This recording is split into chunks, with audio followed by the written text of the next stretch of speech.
Ok, entonces vamos a empezar con la clase de hoy día. Les pido me acompañen unas breves palabras de oración pidiendo la dirección de Dios para este tiempo. Yo creo que el tema, si es que no nos alcanzara la hora para poder hacer todo lo que está planeado, lo haremos en dos clases. ¿Ok? Entonces vamos a darle gracias a Dios. Dios, gracias por este día, por tu bendición, tu cuidado.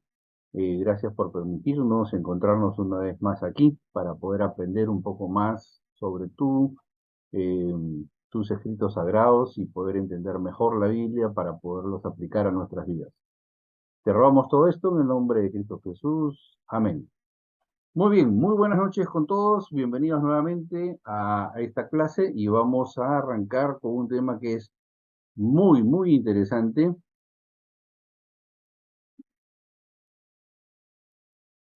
El tiempo que es advierte, esto.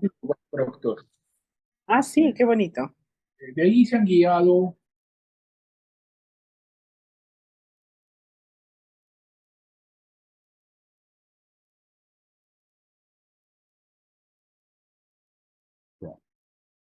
Ok, entonces la oración en el creyente es un tema bastante importante que nosotros debemos tener y va a complementar un poco con lo que ya hemos venido estudiando en las últimas clases. Antes de entrar de lleno a nuestro tema de hoy, quisiera darles un pequeño tips sobre, sobre algo que estoy seguro les va a parecer sumamente entretenido porque es importante para poder entender los escritos bíblicos, ¿no? Porque nosotros, recordemos, somos occidentales y los que escribieron la Biblia son orientales. El oriental piensa distinto a nosotros como lo hemos visto desde la primera clase. Entonces, muchos de los nombres de los personajes bíblicos que vamos a encontrar en la Biblia, valga la redundancia, no son los nombres de pila, es decir, son lo que llamaríamos en el Perú los apodos o los sobrenombres. Entonces, ¿por qué? Porque para el oriental es mucho más importante qué es lo que tú transmites como persona que cómo te llamas. Es decir, para el oriental, más importante que tu nombre de pila o tu nombre de nacimiento es el nombre por el cual tú transmites algo, por la forma en que eres.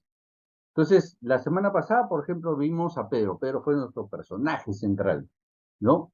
Pero para los que estuvieron atentos en la lectura del capítulo 22 de Lucas, Jesús no le llama a Pedro, Jesús le llama Simón.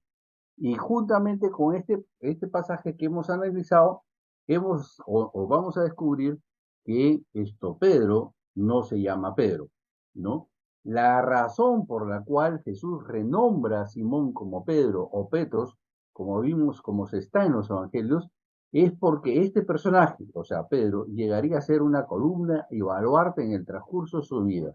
Y esa es la razón relevante por la cual el oriental registra el nombre de Petro, que es literalmente su chapa, y no el más que el nombre de Simón, que es un nombre que le puso su padre cuando Pedro nació, ¿no? Otros ejemplos es el caso, por ejemplo, de Bernabé. ¿Quién no ha escuchado hablar de Bernabé? Aquel apóstol que salió en los viajes misioneros con Pablo, que presentará justamente a Pablo ante los discípulos, porque recordemos que Pablo perseguía a la iglesia y por ende cuando Pablo se convierte, nadie quería acercarse a Pablo, pues pensaban que era una treta para atraparlo.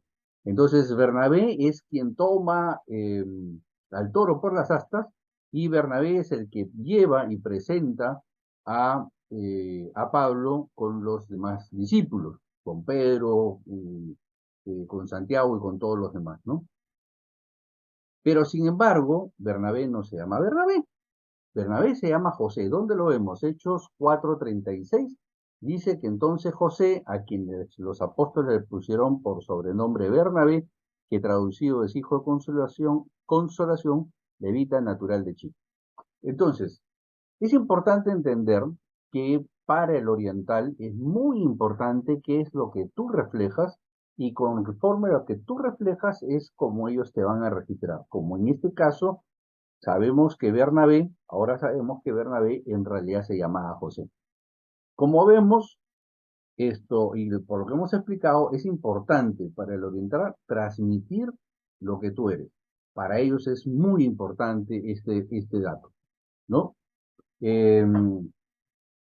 Por ejemplo, ¿quién no ha leído el Evangelio de Marcos?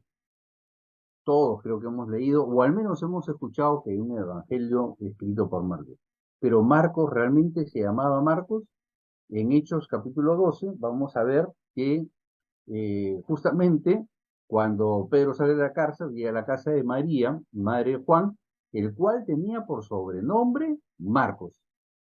Entonces, vemos que es común en los textos bíblicos perdón, encontrar nombres que no son los nombres de nacimiento, son los nombres que los apóstoles le han puesto a la gente por las cualidades que éste refleja. Este personaje último que hemos mencionado, Juan o Marcos, es justamente el que acompañará a Pablo y a Barnabé en su primer viaje misionero y lo encontraremos en el libro de los Hechos, ¿no? El capítulo 14, para ser exacto, ¿no? Y por eso es que el autor del Evangelio de Marcos, que en realidad se llama Juan. En el Antiguo Testamento tenemos muchos casos, muchísimos casos y quizás con mayor relevancia en el Nuevo Testamento. ¿Por qué? Porque, insisto, para el autor oriental es importantísimo transmitir una enseñanza y por eso es que muchas veces los nombres que va a utilizar no son necesariamente nombres de pilas.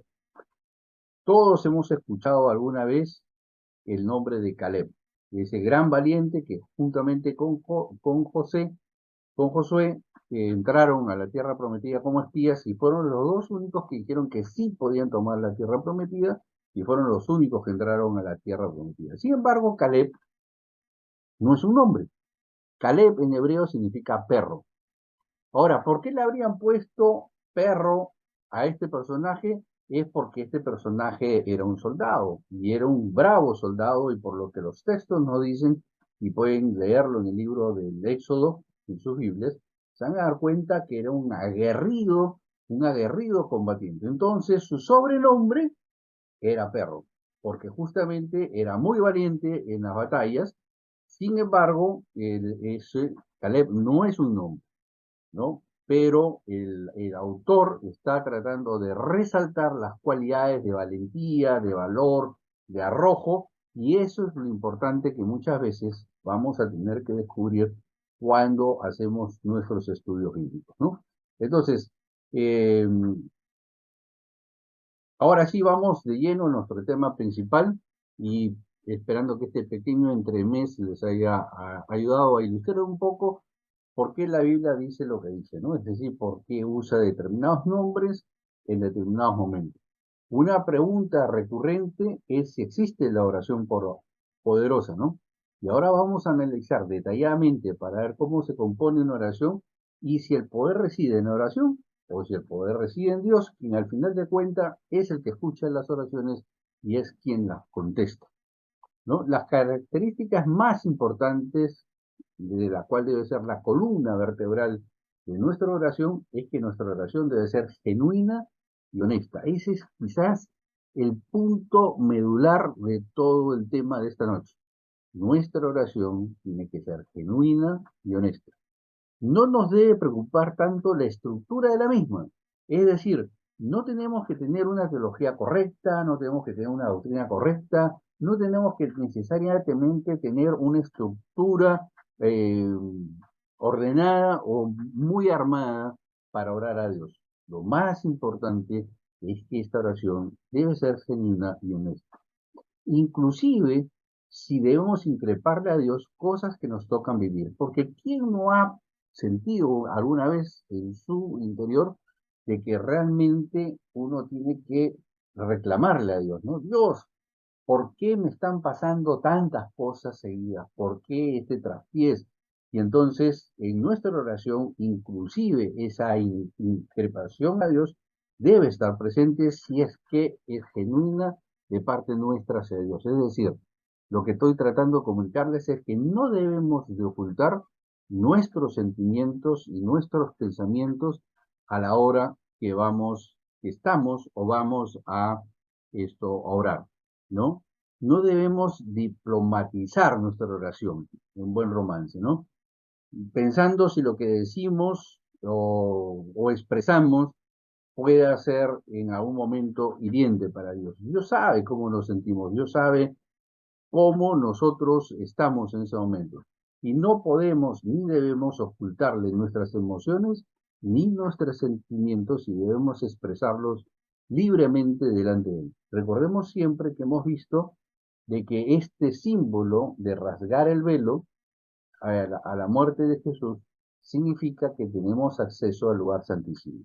Si Dios te está dando acceso a Él sin intermediarios para que tú puedas acceder a Él de forma directa e inmediata, entonces expresa todo lo que estás sintiendo en ese momento. Eso es muy importante. El ser honestos y genuinos es muy importante. Vamos a usar Mateo 6, ¿no? Porque este punto es clave. Cuando ores dice, no seas como los hipócritas, porque ellos aman orar en público, en las sinagogas y en las esquinas de las calles para ser vistos por los hombres, ¿no? Es por lo general el que quiere ser visto, el que quiere más llevar y decir eh, cuán piadosos somos, ¿no? Pero, dice Jesús, mas tú cuando ores, entra en tu aposento, cerrada la puerta, ahora ora a tu Padre que esté en secreto, y tu Padre que ve en lo secreto te recompensará en público. No uséis vanas repeticiones como los gentiles que piensan que por su palabrería van a ser oídos. O sea, no solamente del repetir y repetir, Dios no va a oír, ¿no? Jesús nos dice que no seamos semejantes a ellos, porque Jesús afirma que nuestro Padre sabe lo que necesitamos antes de que lo vamos a pedir. El tiempo y la extensión de la misma, es decir, de la oración, no son determinantes. Es decir, que nuestra oración genuina delante de Dios, el hecho que sea larga no va a determinar, el hecho que sea corto tampoco va a determinar, y eso lo vamos a ver con unos ejemplos, un par de láminas más adelante. Es decir, que la extensión de la oración y su estructura no son determinantes en el resultado de la misma. Insisto, lo más importante dentro de nuestra oración delante de Dios debe ser lo genuino, lo auténtico, poder derramar delante de la presencia de Dios exactamente lo que estamos sintiendo y pensando en ese momento. Aún expresando nuestros conflictos y nuestras dudas internas que pudiéramos tener en ese momento, ya sea por una circunstancia de la vida, ya sea porque hayamos encontrado un pasaje que aparentemente es contradictorio o que no lo entendemos, aún esas dudas y esos conflictos internos debemos ponerlos delante de Dios. En Primera de Tesalónica, capítulo 5, dice, mirad que ninguno pague a otro por mal, antes de seguir siempre lo bueno unos para con los otros. Estad siempre gozosos, orad sin cesar, las gracias en todo, porque esta es la voluntad para con vosotros en Cristo Jesús. Orar sin cesar no significa estar repitiendo algo. Orar sin cesar es una actitud, es algo así como cuando no cuelgas el teléfono, ¿no? Estoy hablando por teléfono y de repente hago una pausa y estoy haciendo algo, pero sigo con la línea abierta. Y entonces en eso, sí, sí, sí, como te contaba, te iba diciendo tal cosa, es algo así. Orar sin cesar es algo así como mantener el celular en abierto, mantener el micrófono en abierto. Entonces, yo estoy caminando por la calle, por ejemplo, y veo una circunstancia, por ejemplo, eh, una persona o un niño pidiendo algo en un semáforo. Entonces, me conduelo y aparte de lo que haga de acción en favor de ese niño, invitarle a una manzana, un paquete de galletas, lo que fuera, y entonces dentro de ti nace ese momento, ¿no? Dios mío, ten compasión de esta gente, provéeles un poco de abrigo, provéeles alimento, etcétera, ¿no? Entonces, esa actitud permanente de estar comunicándote con Dios es lo que el apóstol Pablo está tratando de decir cuando dice, orad sin cesar, ¿no? Y eso es bastante importante. Y ser agradecidos, ser siempre agradecidos con Dios. Recordemos que no todo lo que nos va a pasar en la vida necesariamente tiene que ser eh, como nosotros pensábamos que iba a pasar. Van a haber momentos en la vida que pueden ser antisonantes, que pueden ser a un momento demandantes y que puede ser en algún momento que tengamos ciertos conflictos emocionales internos. Pero aún así debemos mantener nuestra gratitud a Dios pensando en que todo esto va a tener un propósito en nuestras vidas. Una oración de 8 segundos puede ser la diferencia. Es decir, como ya lo dije, la extensión de la oración no es determinante. Sí vamos a ver ejemplos donde hay momentos en que uno ora mucho tiempo. Lo vamos a ver en un par de láminas más adelante. Pero aún esas oraciones pequeñas en las cuales uno a veces dice, gracias Dios por algún tema, o simplemente uno dice, Dios, socórreme, y esas oraciones muy breves tienen respuestas muy inmediatas. Vamos a ver un ejemplo en Mateo 14, 28, ¿no? Entonces viene Jesús caminando sobre las aguas, los discípulos están sobre el borde de, de la barca, observando que Jesús viene caminando, y entonces Pedro dice, Señor, si eres tú, ordena que baje y camine sobre las aguas, ¿no? Y entonces Jesús le dice, desciende Pedro, y ven. Y entonces cuando Pedro baja, y se da cuenta de que el viento arrecia, se empieza a hundir. Y aquí la oración. Señor, sálvame. No creo que le haya tomado más de 2 segundos expresar esa pequeña oración. Al momento Jesús extendió su mano y lo asió fuertemente y entonces lo sacó del agua. Quiero enfocarme en la reacción, es decir, esta breve oración, que simplemente constó de 2 palabras, conllevó a una respuesta inmediata y a una respuesta concreta de Jesús. En este momento les quiero contar un par de testimonios, permítanme contarles un par de testimonios que a mí me pasaron un par de años atrás, ¿no? En algún momento mi esposa participó en estas ferias donde se venden diferentes artículos en un mall de la ciudad de Lima, ¿no? Y entonces la idea era vender determinadas cosas para poder tener algún ingreso adicional. Bueno, el mall no estaba bien ubicado, para hacer corta la historia, las cosas no salieron como se pensaba y yo había ido a recoger a mi esposa con mis hijos, que estaban más pequeños, y uno de ellos estaba ilusionado porque su mamá le había ofrecido que con la ganancia del, de este evento le iba a poder comprar el Pediasure que tanto deseaba mi hijo el pequeño, ¿no?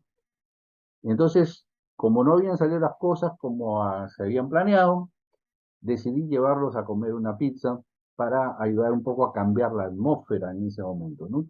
Entonces, mientras esperábamos la pizza, mi esposa salió a los servicios fuera de la tienda y justo llegó la pizza porque eran estas de servicio rápido. Y entonces le dije a mi hijo al menor, Stephanie, ¿por qué no das tú las gracias por la pizza?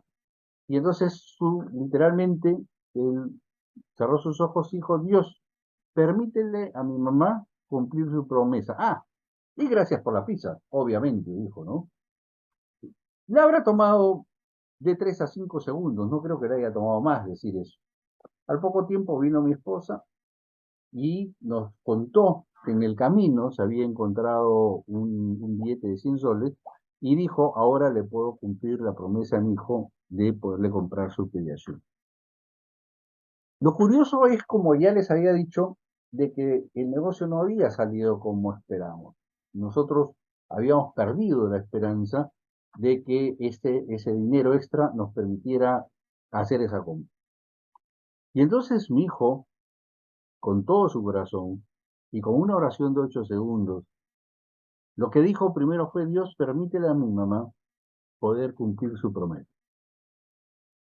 Y nunca voy a olvidar de que mi esposa vino sonriendo porque justamente ya podía cumplir su promesa.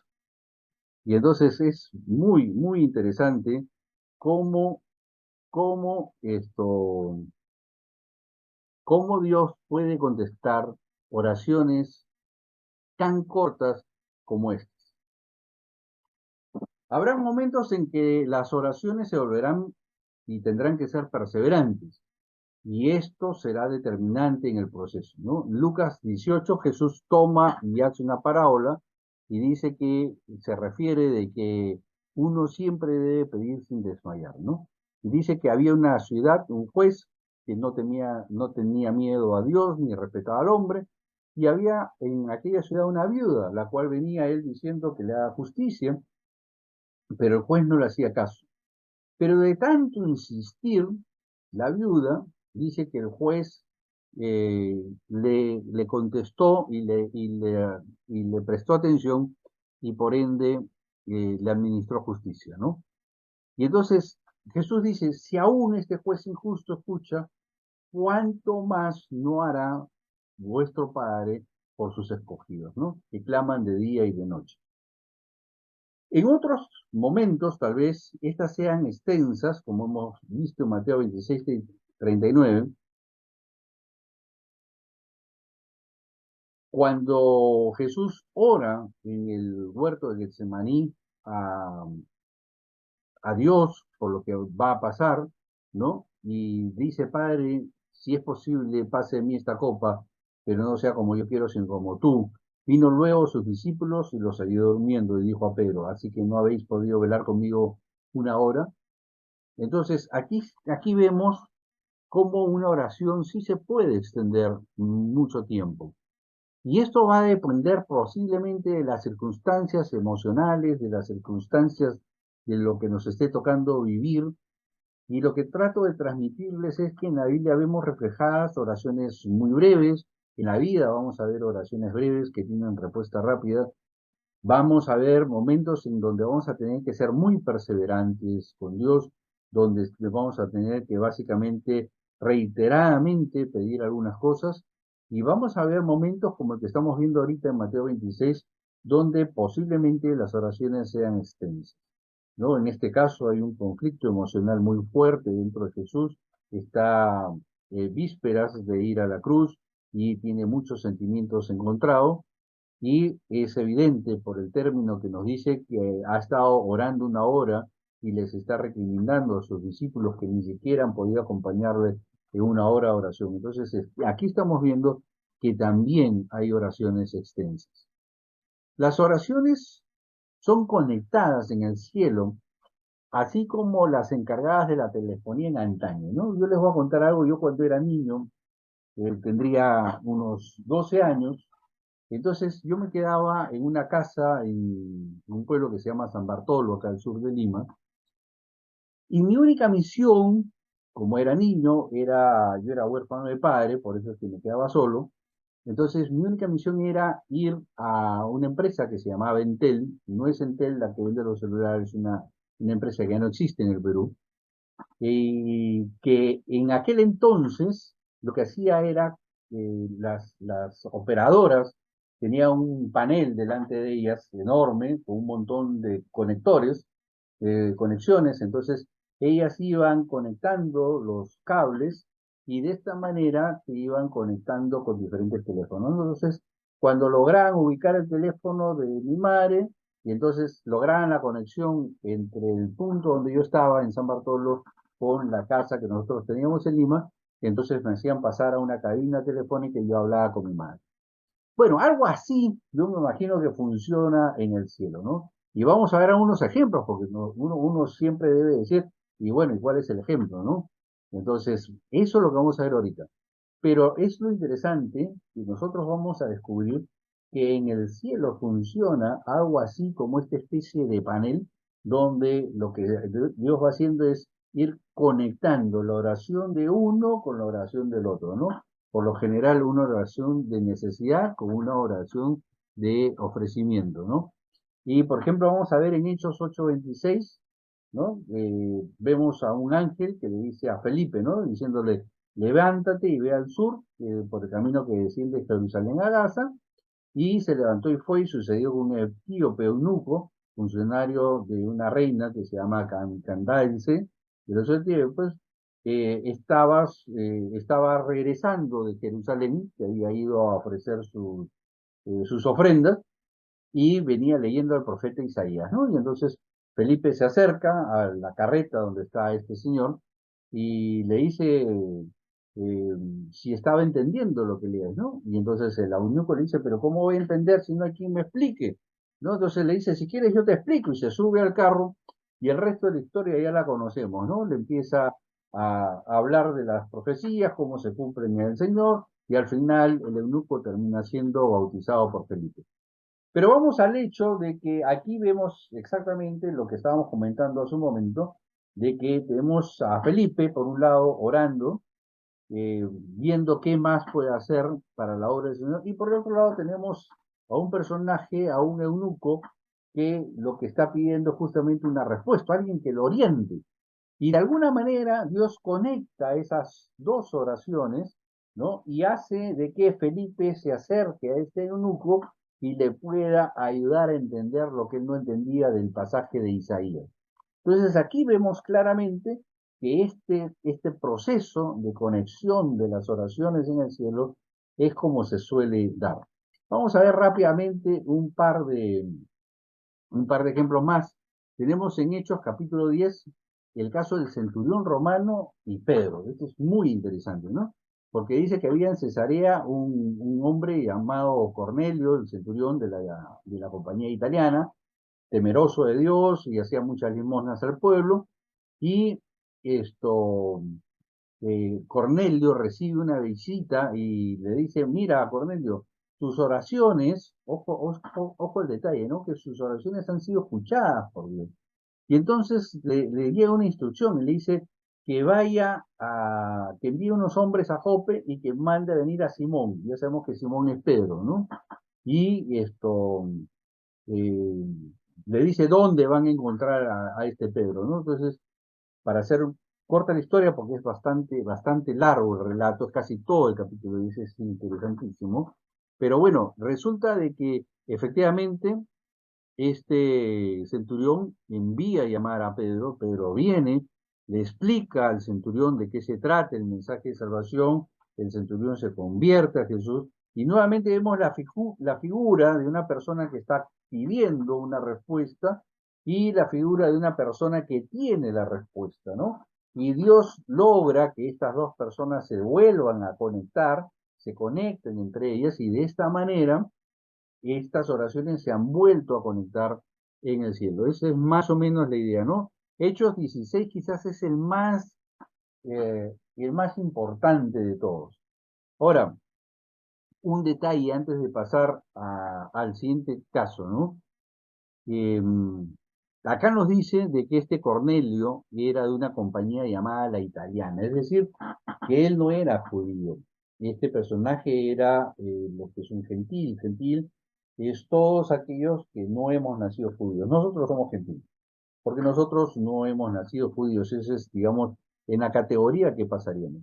Entonces, observen este detalle. El centurión, ¿a qué Dios estaría pidiendo? Ya que era pagano, él era romano.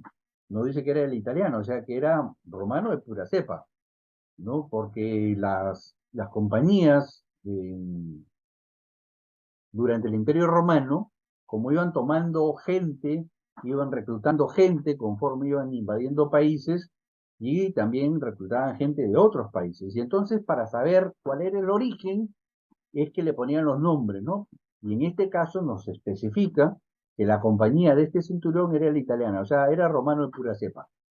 Era romano de nacimiento, por ende había sido criado en las costumbres romanas y dentro de las costumbres romanas eran politeístas, es decir, tenían varios dioses, adoraban a varios dioses, por lo general respetaban al dios local, en este caso probablemente respetaban a Yahvé, pero lo interesante es que Dios no se está fijando en la condición de la persona, se está fijando en su condición de honestidad, de su busca honesta y legítima de Dios.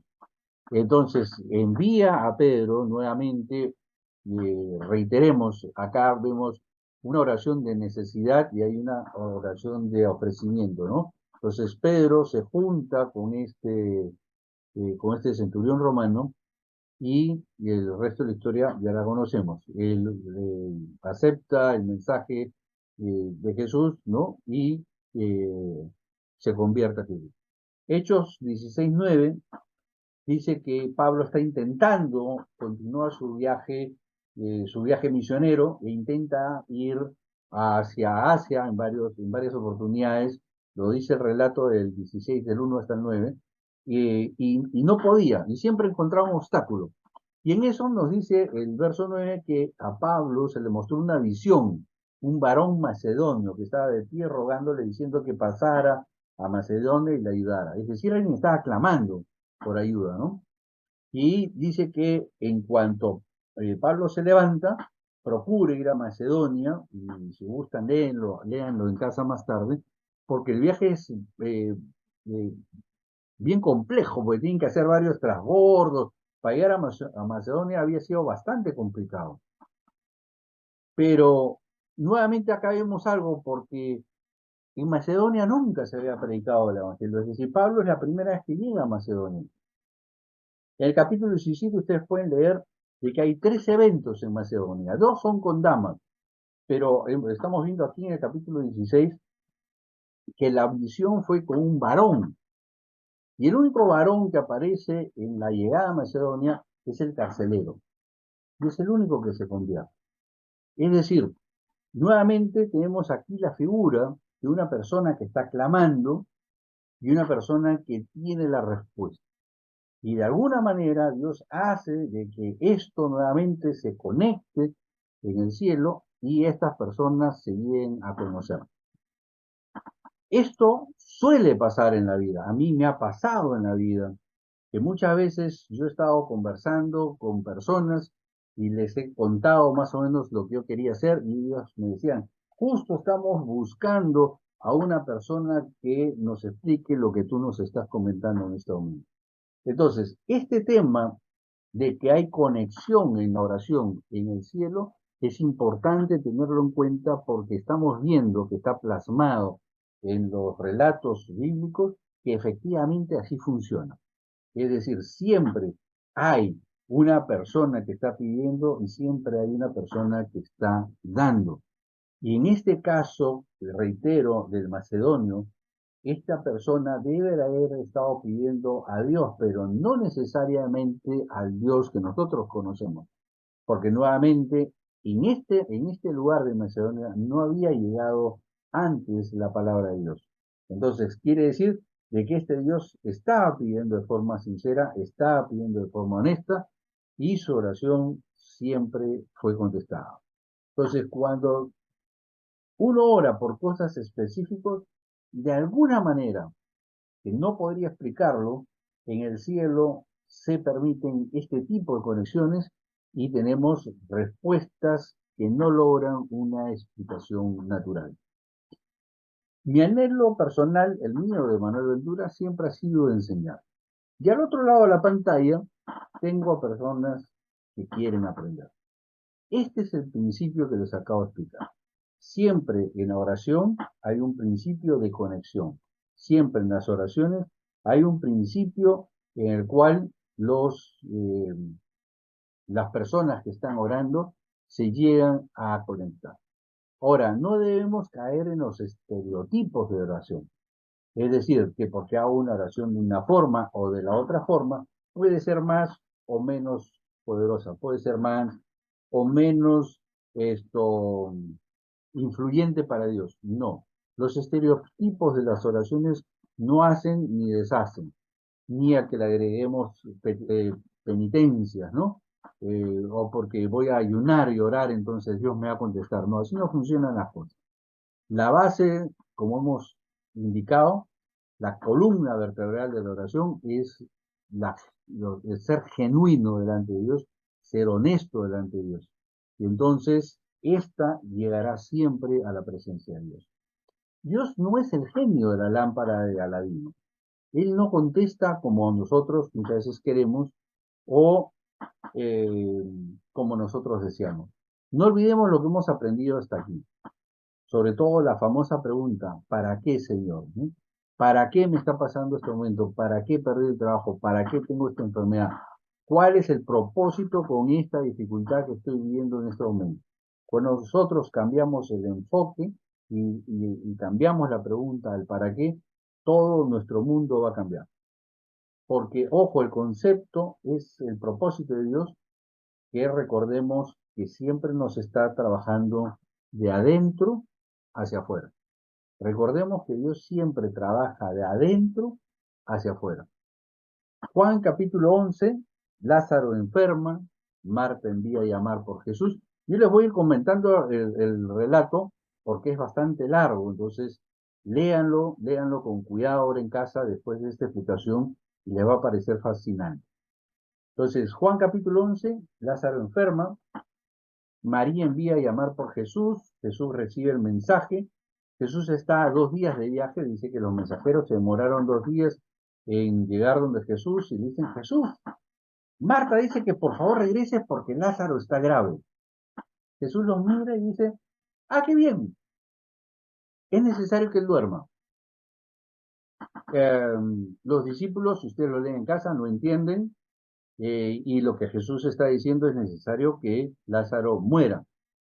Y Jesús, después de recibir la noticia, se queda 2 días más, es decir, 4 días, 2 días de viaje, ¿no? Más los 2 días que se quedó. Por eso es que cuando llega Jesús donde Lázaro, Marta le dice, ya tiene 4 días, porque los mensajeros tardaron 2 días en llegar, y eso quiere decir que cuando le dieron la noticia a Jesús, Lázaro había fallecido en ese momento.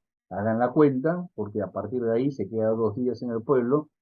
Después Jesús recién sale del pueblo, más 2 días de camino, 2 más 2 son 4.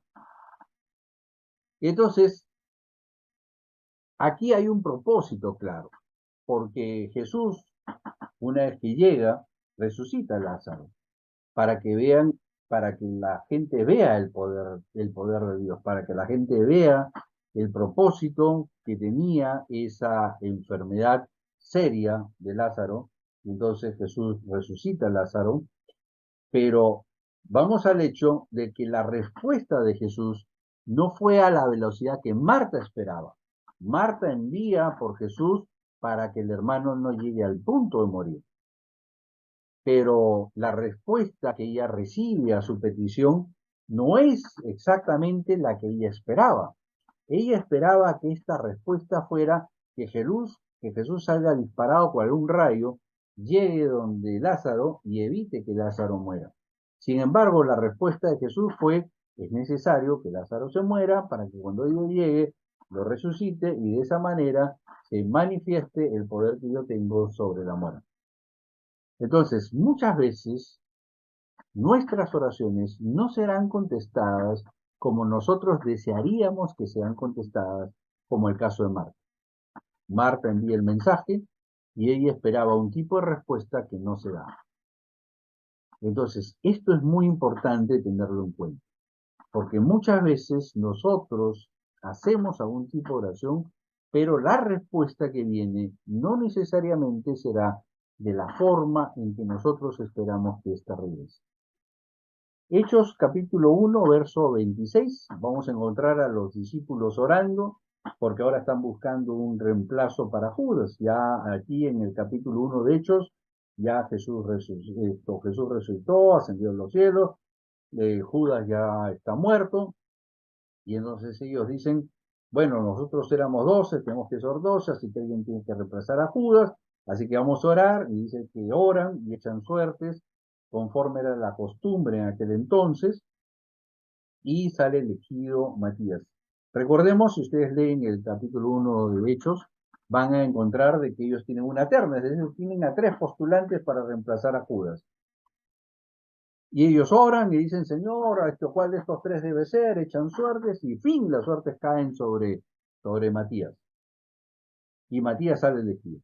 Pero, oh sorpresa, más adelante es Pablo el que se convierte, es Pablo el que es llamado por Dios, y entonces Pablo se convierte literalmente, de acuerdo a todo lo que vamos a ver en el Nuevo Testamento, en el reemplazo de Judas, es decir, se vuelve el 13º apóstol y el que viene a ser el 12º, ya que está reemplazando a Judas.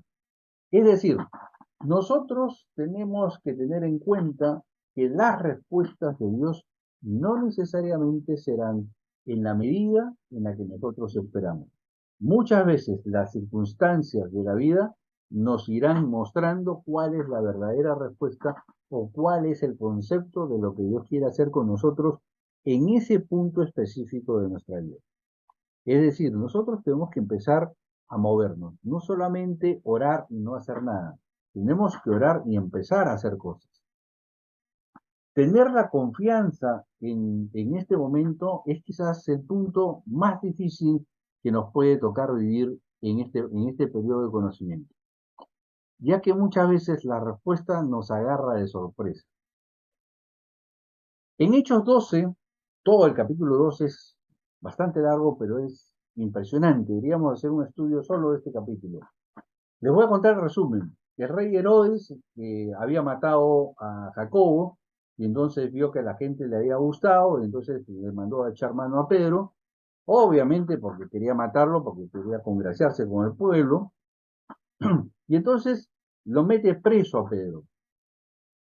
Y Pedro es consciente que para qué lo han chapado, si ya está el antecedente que han matado a Jacobo.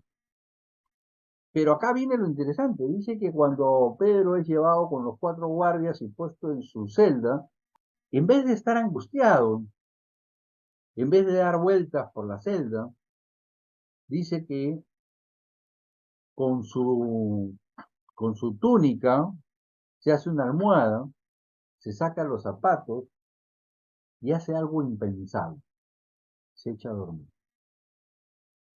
Yo honestamente no podría. Estaría dando 1000 vueltas en mi cabeza y no tanto por el miedo, sino porque estaría pensando cómo resolverlo. Sin embargo, si nosotros leemos con cuidado el pasaje, Pedro duerme y duerme tan profundamente que cuando llega el ángel en su rescate, le ordena a Pedro que se vista. O sea, eso quiere decir que el tipo se había sacado la túnica. Estaba echándose a dormir. Al día siguiente lo iban a matar. Pero su confianza en Dios era tan fuerte que ese mismo Pedro que vimos la semana pasada, que había desconfiado de Jesús, que había negado a Jesús y que Jesús lo había restaurado, ese mismo Pedro ahora había aprendido la lección y ahora se encontraba en una situación muy difícil. Había sido preso para que lo maten y él, en vez de estar angustiado, desesperado de andar de lado a lado de la celda, él literalmente se echó a dormir. ¿Y por qué sabemos que estaba profundamente dormido? Porque dice que viene el ángel, lo despierta, le dice, vístete, ciñete el calzado, es decir, se había sacado las sandalias, literalmente había tendido la cama, se había puesto la pijama y se había echado a dormir. Entonces nos dice el relato que cuando el ángel lo saca por la primera, la segunda, la tercera guardia y llegan afuera, Pedro recién ahí se da cuenta de que no era una visión. Es decir, estaba tan profundamente dormido que el ángel lo despierta, probablemente yo me imagino que hacía algo así, ¿no? Pero, levántate. Sí, vamos, camínate, ¿viste? Y él ha estado así, sí, sí, ya voy. Y cuando estaba afuera, cuando ya salió de la cárcel, dice que él vio y dijo, oh, entonces esto no era una visión, es real. Pero eso nos dice de que Pedro estaba literalmente profundamente dormido. Es decir, él estaba confiando en una respuesta. Todo el relato nos dice de que había gente intercediendo por Pedro, para que Pedro salga.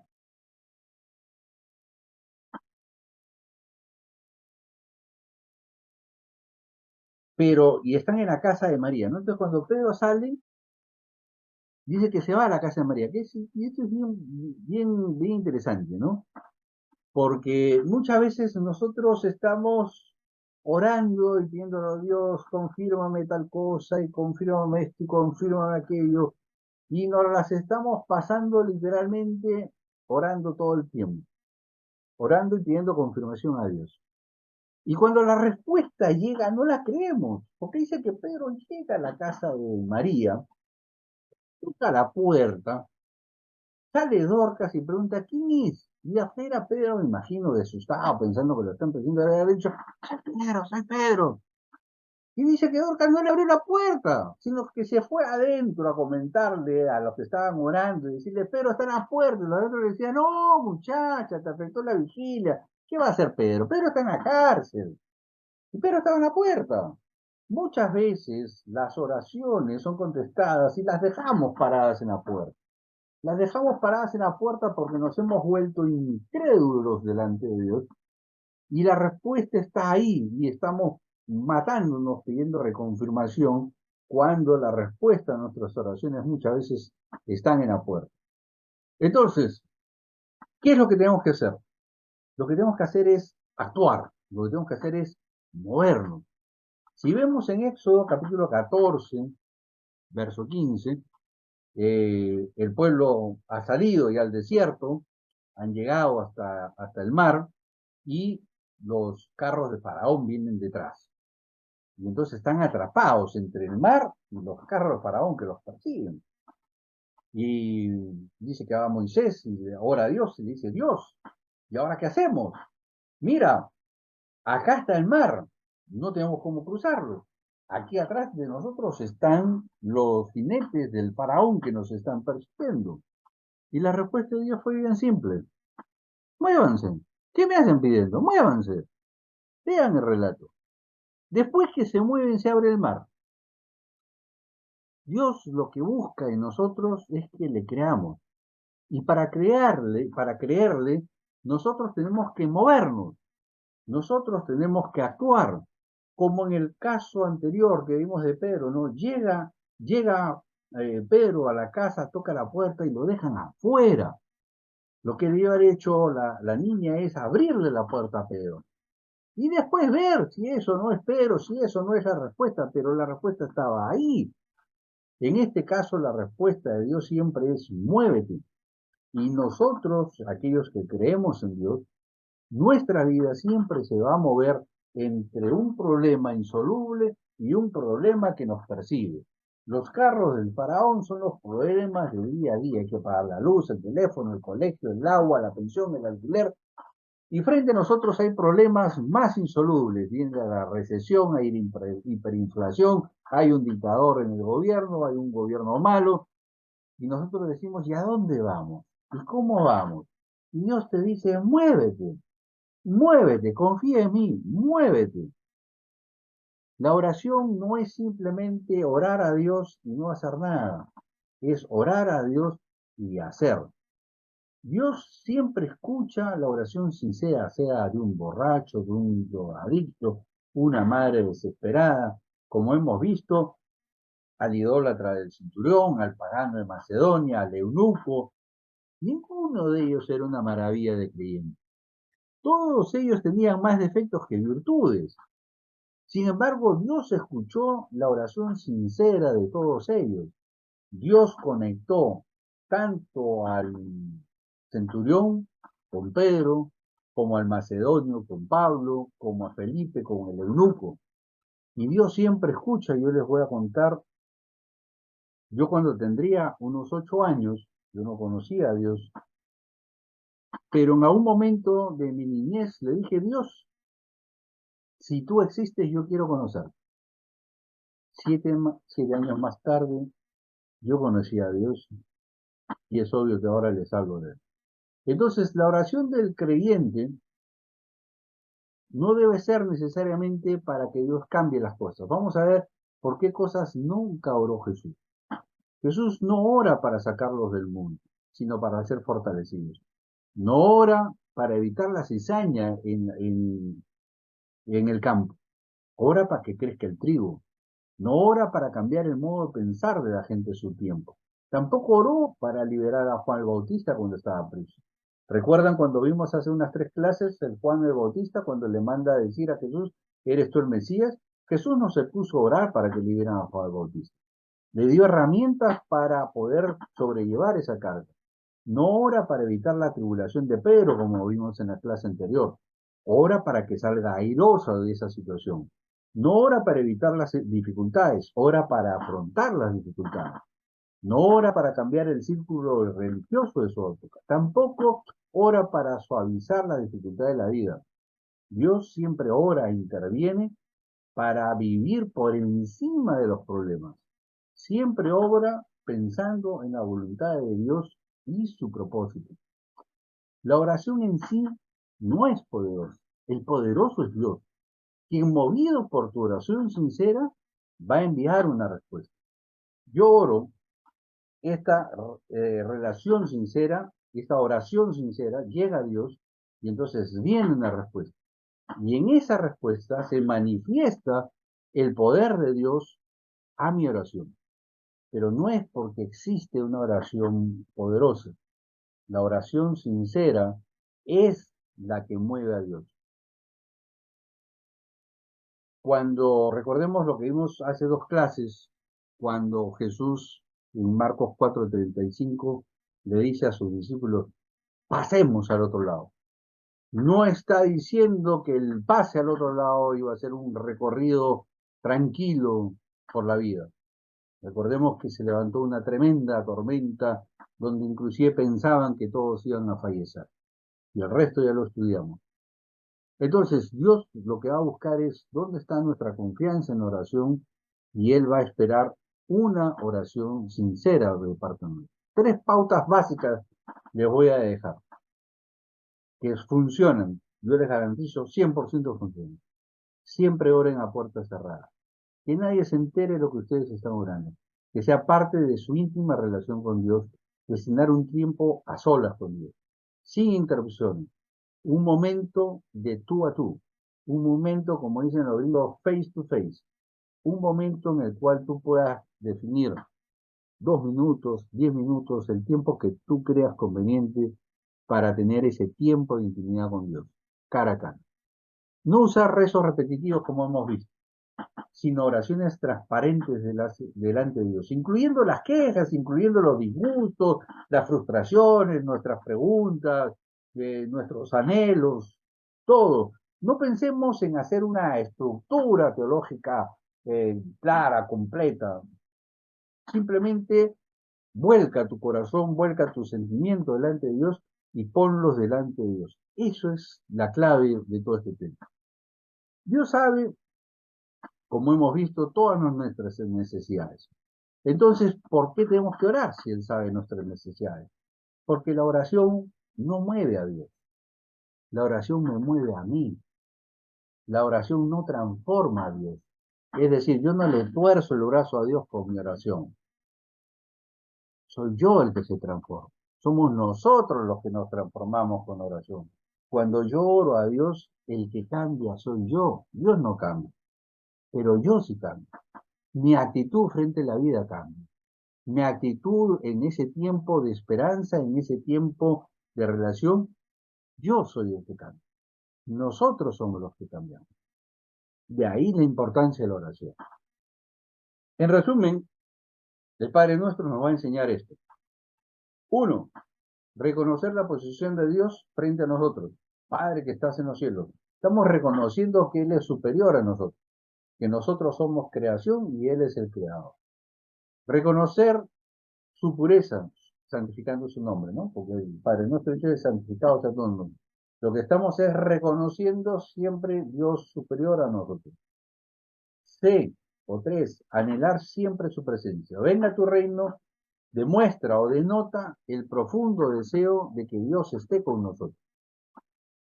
De buscar la voluntad de Dios es anteponer mi ego, lo que yo quiero a lo que Dios quiere de mí. Entonces, es el famoso ¿para qué? Es ese famoso Dios, ¿para qué estoy pasando esta circunstancia? Y entonces, al buscar esa respuesta, insisto, el que cambia soy yo. Invocar el perdón tanto de Dios para conmigo como de mí hacia los demás.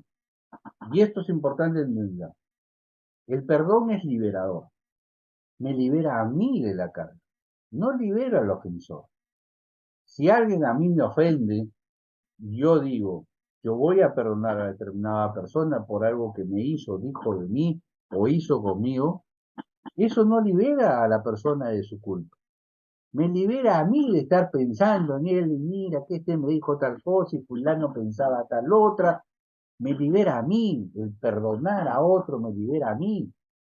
Me libera a mí de estar cargando con ese tema, de estar recordando esa ofensa, de estar recordando tal falta. El perdón no lo libera a él. Él sigue preso de su falta. me libera a mí de la carga de tener que cargar con, pucha, y este pata me dijo tal cosa, y este fulano me envió, y fulano de tal dijo tal cosa de mí, y tal fulano no me pagó y me estafó. Entonces, tú estás preso de esa falta. Cuando tú perdonas, cuando tú das vuelta a la página, ese perdón te libera a ti, no libera a la otra persona. Tú te liberas de ese problema.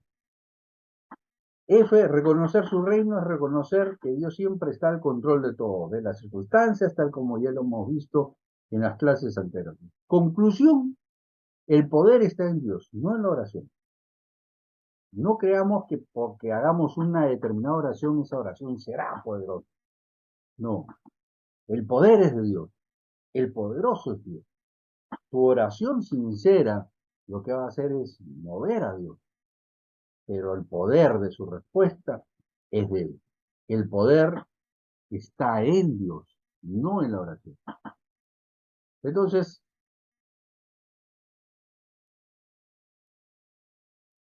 vamos a dejar de compartir pantalla para ahora sí poder pasar a preguntas y respuestas.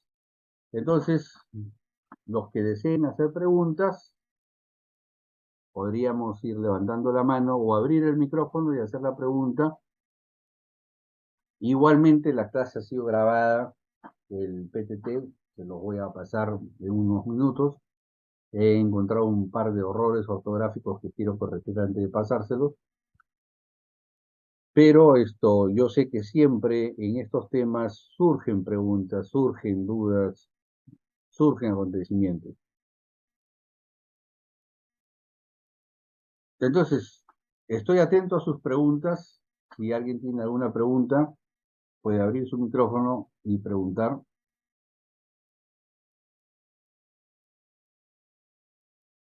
Hola, buenas noches. Sí, Erika, adelante, te escucho. Hola, hola, buenas noches. Más que una pregunta, esta clase ha sido como una, ¿cómo decirlo? Como un bálsamo, porque a veces pasamos mm, situaciones como que complicadas, ¿no? Y claro, oramos y tenemos fe que todo esto va a pasar y qué sé yo, pero el ejemplo más bonito de que en realidad Dios sabe en qué momento hace las cosas y en qué momento cambia todo y que puede ser incluso hasta una sorpresa, es lo que nos contabas de Jesús y sus amigos, ¿no? Que resucitó a Lázaro. Y de verdad ha sido una clase muy como reconfortante y solamente agradecerte por eso. Ya, Erika, muchas gracias por tus palabras. Sí, la idea es tratar de transmitirles lo que yo he ido aprendiendo a lo largo de todos estos años, ¿no? Porque yo lo aprendí o me enseñaron de una forma muy rígida, muy teológica, y después Dios me fue mostrando que la Biblia era un tema muy práctico, era un tema en el cual es un vivir del día a día. Y entonces ese vivir del día a día es lo que realmente está reflejado en la Biblia.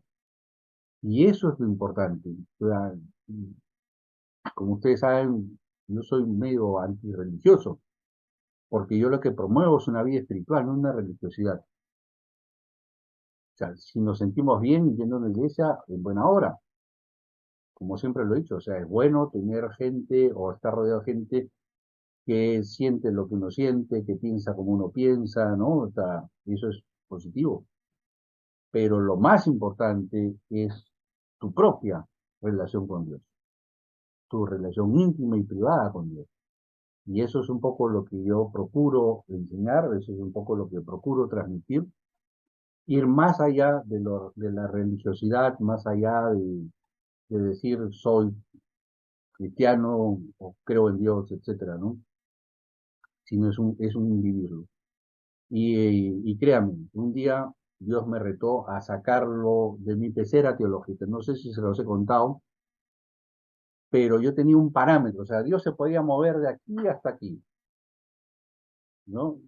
Y un día Dios me dijo, eh, y me lo enseñó justamente porque yo no creía en algunas cosas y yo lo vi con un amigo y Dios me dijo, ya ves, yo puedo ir más allá de tus límites. Y me retó y efectivamente saqué a Dios de mi pecera teológica y tengo 7 años persiguiendo a Dios por los 7 mares y cada día me encuentra con cosas más fascinantes, más profundas, cosas como las que le he contado hoy día, ¿no? Y veo cosas en la Biblia que yo cuando las cuento me dicen, jamás las he visto así, nunca las he visto así. Saquen a Dios de su pecera teológica, persíganlo, persíganlo, no se van a arrepentir. No lo limiten a Dios, dejen que Dios sea Dios y nosotros lo seguimos. Bueno, no quisiera aburrirlos más, nos hemos pasado casi 15 minutos, pero si alguien más quisiera aportar algo, buena hora.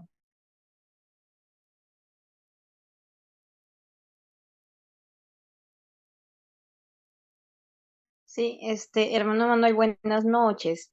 Soy Ángela. Tenía una inquietud. em, ¿Qué diferencia podemos nosotros mostrar a uno mismo, ¿no? O ante la sociedad con el tema de la oración, ya que usted comenta que era, bueno, si es que no me equivoco, en lo que puede captar, era una conexión, ¿no? Era una conexión que se daba entre algo que teníamos en nuestro corazón, en diversas áreas de nuestra vida y que le dirigíamos a Dios. Entonces, ¿qué diferencia encontramos aquí cuando escuchamos el tema del rezo, ¿no? De los rezos o de otras estructuras que se usan, ¿no? Para poder interceder, ¿no? O que se da en diversas doctrinas, ¿no? En diversas doctrinas cristianas. Usan una forma muy diferente, ¿no? O hay alguna diferencia entre la palabra orar y rezar. Eso me llamó un poquito la inquietud, ¿no? Porque en la vida cotidiana encontramos diversas, pues, doctrinas, Ujú. tenemos diversas doctrinas, ¿no? Lógicamente que la oración es conversar con Dios, que hay en el Eso es. corazón. No se trata de decir, pues creo, repetir por repetir, porque hay algo que me enseñaron desde muy niños y lo repito porque así me enseñó mi papá, mi mamá y la sociedad.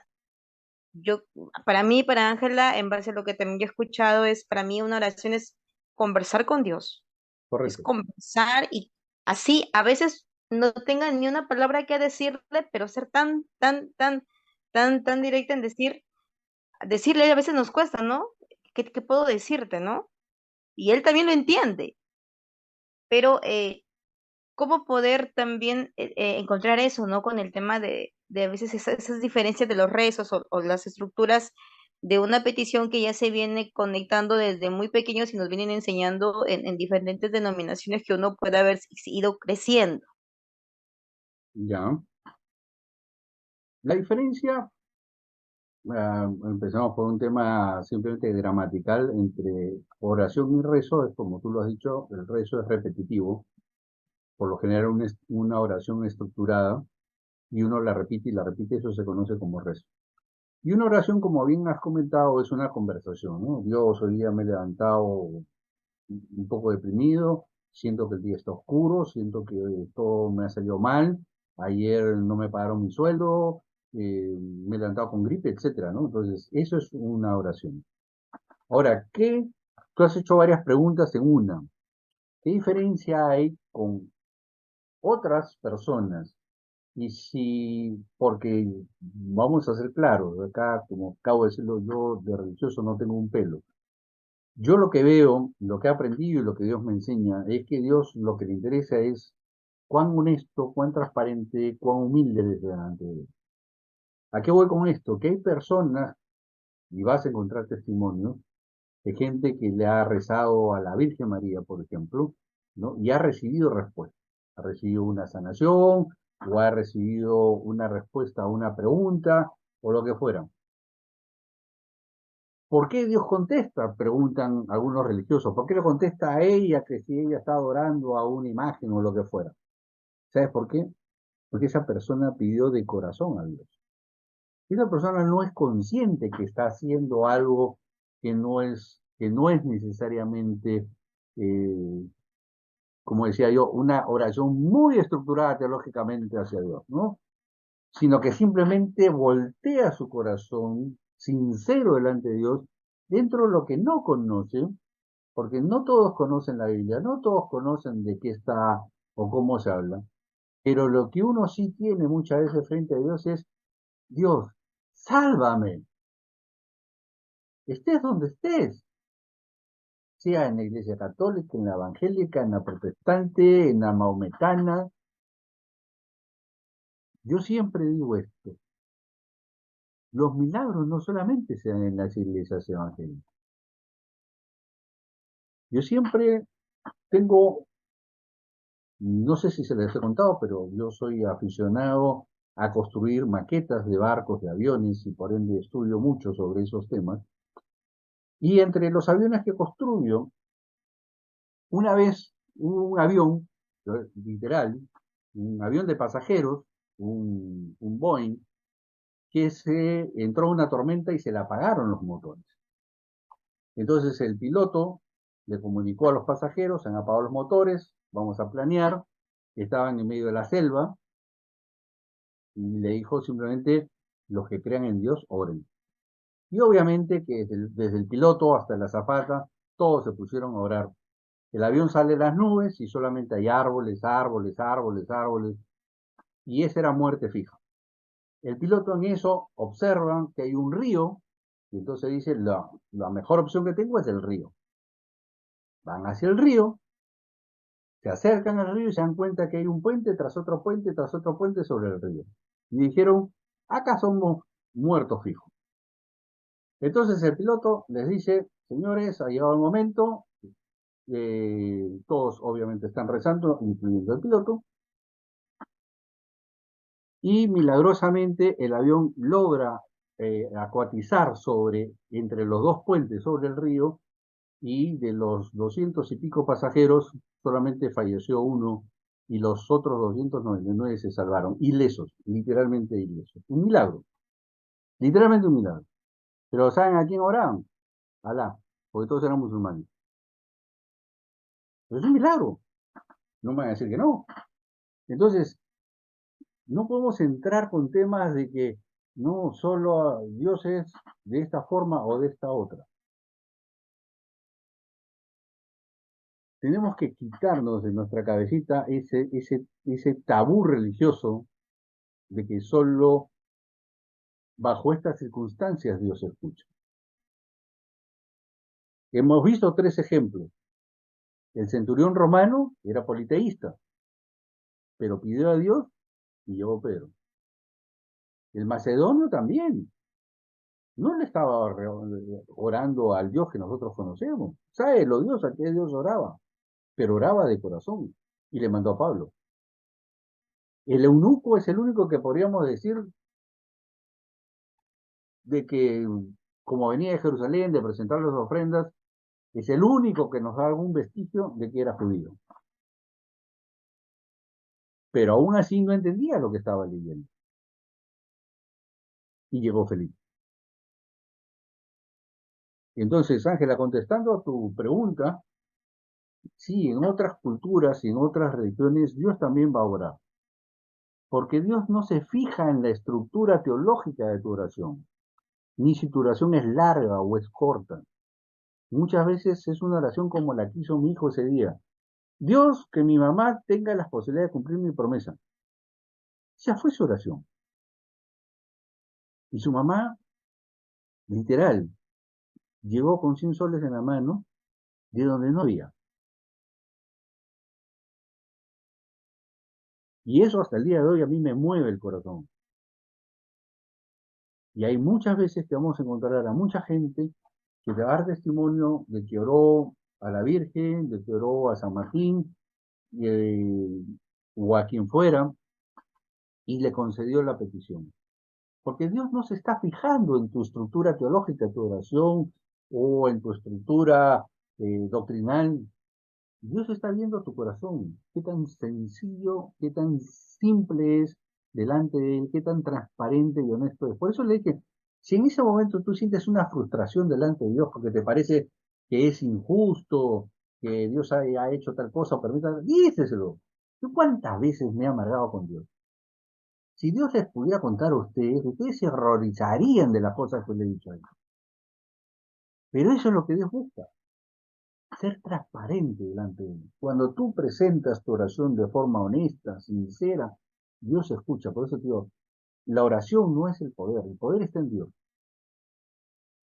Y lo que Dios va a ver en ti es tu transparencia, tu sinceridad, tu honestidad frente a Él. Espero, Ángela, que haya podido contestar tu pregunta.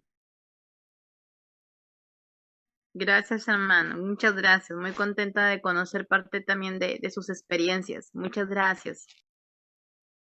Bueno, de todas maneras, quiero en primer lugar darles las gracias a todas por haber estado presentes. Espero que esta clase les haya sido útil. La próxima clase les iba a proponer algo, ya que viene Navidad. ¿Alguien sabe cuándo nació Jesús?